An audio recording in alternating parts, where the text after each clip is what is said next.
Hey guys and gals, Mark Vinciguerra Custom Shop Guitars. Listen, man, I was reading a forum on one of the Luthier forums, and somebody had a Esquire wiring. They were trying to do a what they called a cheap telly. They were trying to replicate the Esquire wiring, and they followed Seymour Duncan's wiring diagram, which is a pretty cool thing. It only has a tone in the middle position, I think. And there's a couple of different caps, values of caps in there. And the guy had a question. It didn't work, and there was a couple of things wrong with the wiring. But the biggest thing that I was seeing was that when you have caps in a cavity, and this applies to all of them, that's why I wanted to address it real fast. You don't want the leg of that capacitor. Hey, let me grab a couple of caps, shall we? Let's get in here and let's get some of these guys, and we'll grab some treble blade circuits here. Yeah, that's good enough.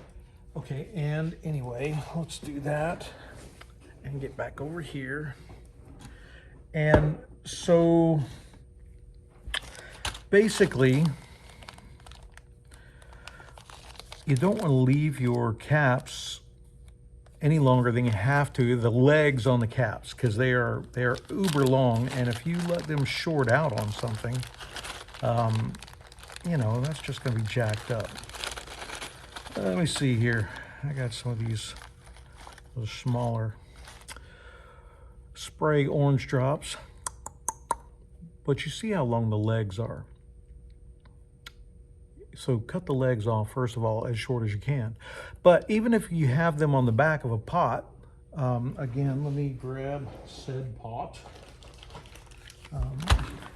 If you have them on the back of a pot, you don't want let me see, I keep these guys kind of wrapped up until I'm ready to use them. Let me just expose the legs. Come on, man. I will rip the plastic right off of you. But anyway, let's just say that one was whatever. So if you got this back there on the thing and you got the leg, you want to solder it down through the leg and then cut the rest of it off. You don't want a bunch of excess. For instance, like this, if you solder it like that up there, all of this part here, if it grounds to anything, man, it's going to ground out your whole signal. So you don't want to do that. You know what I'm saying? So one of the cool things that I do when I do like old 59 Les Paul wiring is I take some of this stuff, the pushback wire, which is really cool, and I gotta have a little pushback first to make the little dog hunt, and I will take a little clipping of it, like this guy here, and then I will pull the sucker out. Hopefully you guys can see this. I'll get it started, and let me make sure I can slide that through. See that? And then I'll chase it in the hole.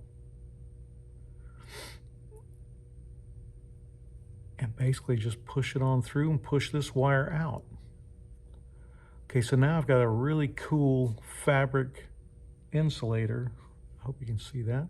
Fabric insulator on there, and I do that to both legs. I mean, it's really cool on the Les Paul, that old classic Les Paul wiring, when you are doing it on a bumblebee capacitor and trying to really make it look authentic and all that stuff. You can really dress them up. And if you don't do that, I mean, that's cool, and a lot of you guys have this stuff hanging around.